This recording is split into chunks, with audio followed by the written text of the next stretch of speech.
Hello, everybody, and welcome to Candid Truth, where the truth is not optional but the standard. Um, I know Mikey has his saying of what he will say it is. It is getting candid with it, but that's what I say. And so I hope you guys are having a wonderful Friday leading into the weekend. Thank you guys so much for being here and tuning in. So we've had a few questions about the holidays presentations, and I'd like to go ahead and address those. So the question is, how or what do we do instead of the holidays, or what do we do with the holidays? And my answer to you would be, well, it's time given to us by the government. And I think we should take that time.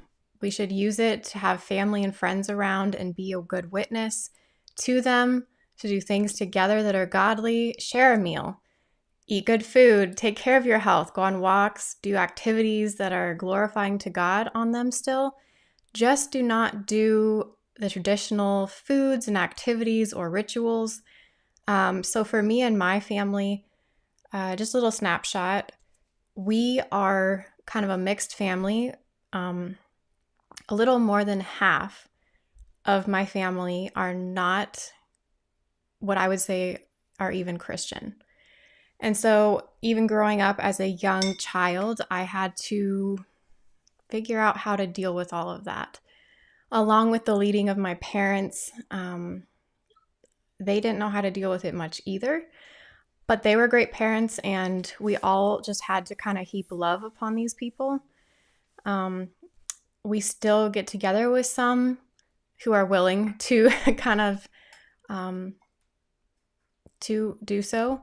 Others have gotten tired, as many will, of hearing your beliefs and may stop attending activities and family get-togethers with you. That is something you really cannot do. Cannot change for them if they decide to do so. And that's not the goal. The goal is to actually take this time together, if they are willing to do that, and make them see God's glory. Like I said, you can go on walks. You can go, let's just say that we have Memorial Day, right? Memorial Day is technically, I'll be covering this. It's one of the pagan holidays as well. And you end up going and you book tickets. We've done this in my family. You book tickets to the botanical gardens for the entire family. It's fun. It's a good way of getting everyone to come together and have time together. You talk as you walk through the gardens. You have a wonderful time. And then you share a meal later. It's just all this stuff that you can do together. You can picnic, just bring them outside. Let's see the sunset. Let's spend time together. Do a fire together. You don't have to do, again, the s'mores or having a turkey dinner for Thanksgiving or a ham for Easter or painting eggs or any of that. I know it's hard these days because some children and families are really steeped in media and technology and their phones, and you all just take time to unplug. At least that's what we do in my family. We actually get the puzzles out. Remember the pieces that are cardboard that you put together? We do puzzles. We do watch some good movies together. Mostly they're Bible movies and stories like Paul's, I guess we watched, the last time we watched was Paul's redemption story, from Saul to Paul. And although my family members were there that were not quite Christian, they handled it quite well. There are other movies that are better, I'm sure, to watch with non-believing family members that have a Christian theme and have good morals. I just don't always have them right off the top of my head to give to you guys and tell you about them. But there are many options. There's, I don't know, painting. I've done that. We actually do a lot of what God gave us around us to spend time with the animals, rocking. I don't know if you guys like rocking chairs or porch sitting. I'm bringing that back. I love that. And you sit there with the animals and each other and you talk or enjoy the sunset, enjoy iced tea together, bake stuff together. Actually, that's one of the best things we did last holiday that we had. We all got an ingredient out and we made banana bread together or some kind of bread. Like, these are all things, crafts. Do crafts together. And of course, not to celebrate or venerate that holiday, because I know some crafts are associated with certain holidays, but try just, I don't know, like origami, origami, or painting, or drawing, or I like to draw mugs. And it literally, I'm not a great artist. I'm not a great drawer, but a Sharpie on a mug. You can write just names on it. You can just have what comes to you, but it's pretty amazing how much you can connect with people, like the real connections that come out of these kinds of interactions that I hope you guys want and will be able to have based on what I'm telling you with your family as well. So that is all I can really tell you guys. From my own experience, it's gone over well. Most people don't realize that are people in the family that don't really believe, and they know the holiday rituals, they know the traditions, and they know something's different, but some of them will even forget that you've left those out of your holiday celebration. They'll be like, wait a minute, we didn't do this or we didn't do that. And that's good to hear. It's actually that they have had fun that day. You got them lost in talking and connecting and having a good time without having to do any of those things. That is what you want. That is what God wants for all of us, to even bring others to the truth and to bonding with Him, kind of without pushing it in their face or having to tell them to do so, but just enjoying by example His presence because of you and how you decided to run your day or your celebration day. And it's not really a celebration day, it's just another day. So I don't know if that helps. I hope it does. But this is how I would advise you to deal with the holidays. I hope you've been blessed by this and that it's very helpful. If you guys would like some specific advice, I'm not sure. Like, for instance, actually, this comes to mind. I've been invited by other family members, and I've had this question before. What if you are invited to go to other people's houses? Other family members who you know will have a Christmas tree, have presents, Easter. They'll have the painting of the eggs. They'll have painting eggs that are cookies, or frosting cookie eggs. And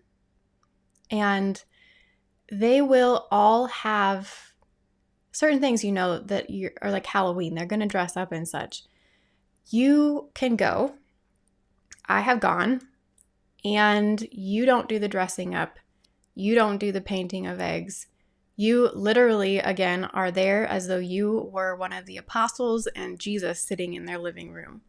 You are you, and you have a nice attitude, and you invest in them. You care about them. You ask them how they are doing and be interested in their latest activities, their work, all these things. And while you are there, usually, I will be honest, usually you can try to separate your time that you have to be there into a very planned hour to 2 hours. Maybe it's even less than that. Maybe you have a pretty crazy or traumatic family environment. That's okay.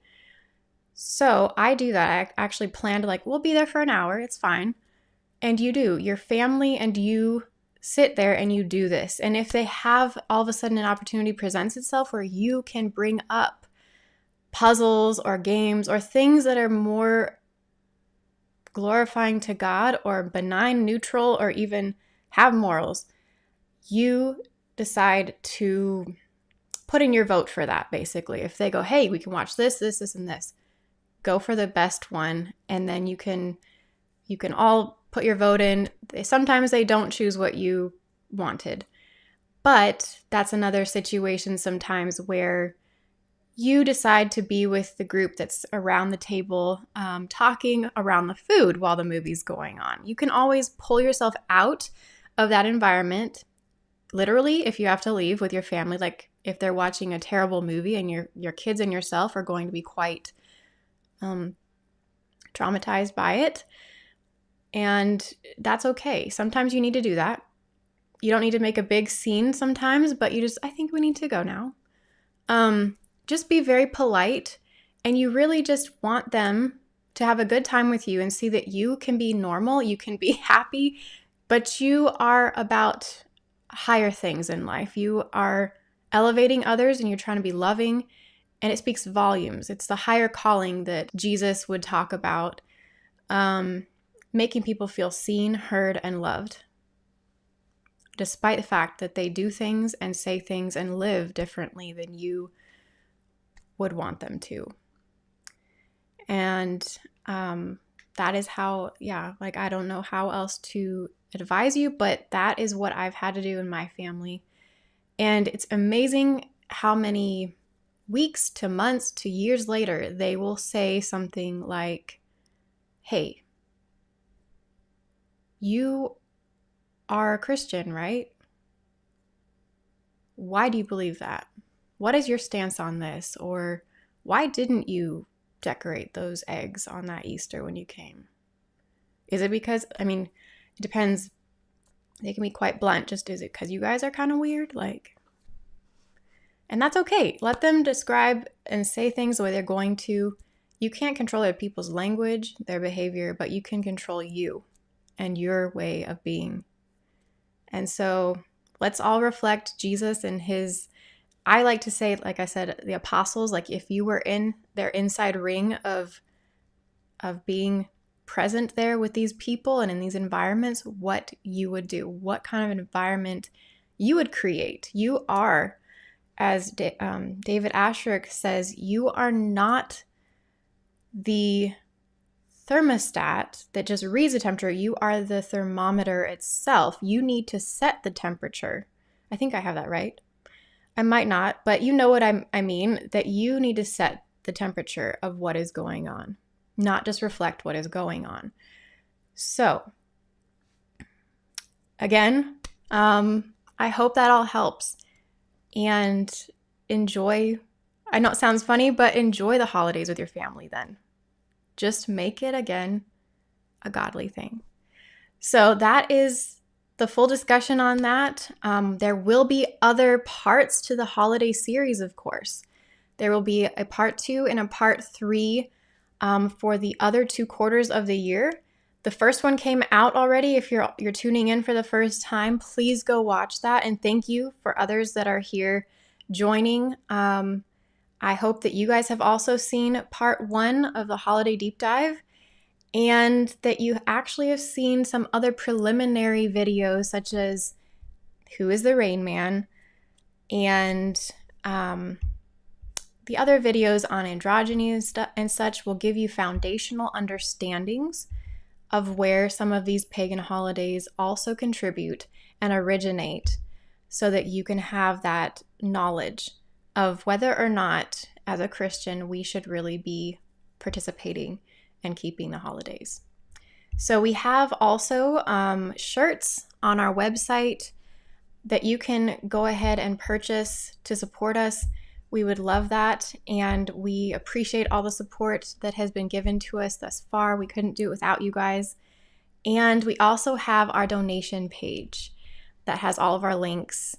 Please go ahead and support us there if you can, if you want to. Thank you so much. We love you guys, and I'll be signing off now. Happy Friday.